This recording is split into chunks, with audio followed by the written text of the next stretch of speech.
எல்லாருக்கும் நிறைவேறாத ஆசை அப்படின்னு ஒண்ணு இருக்கும். கடைசி வரைக்கும் அது நிறைவேறாமலே நெறைய பேருக்கு போயிரும். அப்படி என் கணவர் ரொம்ப நாள் ஆசைப்பட்டு, சின்ன வயசுல இருந்தே ஆசைப்பட்ட ஒரு விஷயம், இப்போ வரைக்கும் என்னால நிறைவேத்தவே முடியல.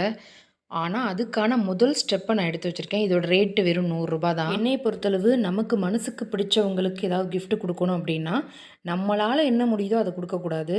அவங்களுக்கு என்ன தேவை அப்படிங்கிறது தெரிஞ்சு குடுக்குறதுல தான் உண்மையான கிஃப்ட்டு. என் கணவருடைய இந்த ஆசை வந்து எப்பயும் நிறைவேறாம போயிருமோன்னு மனசுக்கு வேதனையா இருக்கு. ஒருவேள இத நாங்க உண்டியல்ல தான் சொன்னேன். பார்த்துட்டீங்களா? ஒருவேளை எங்களால இத ஃபில் பண்ண முடியாம கூட போயிரலாம். இத எங்களால இதில சேர்த்து வைக்க முடியாம கூட போயிரலாம். ஒருவேளை 5 வருஷம் கழிச்சு இந்த மாரியான முயற்சி நம்ம பண்ணியிருக்கலாமேன்னு எனக்கு தோணிறக்கூடாதுல்ல. அதுக்காக தான் முதல் ஸ்டெப் எடுத்து வச்சிருக்கேன். பார்க்கலாம். என்ன கிஃப்ட்டுங்கிறத நீங்க கொஞ்சம் யோசிச்சு சொல்லுங்க. 15 வயசுல இருக்கிற எந்த ஒரு ஆணும் கண்டிப்பா இத வாங்கி தீரணும் அப்டின்ற ஒரு வைராக்கியத்துல இருப்பான். அது என்ன கிஃப்ட்டுங்கிறத யோசிச்சு சொல்லுங்க.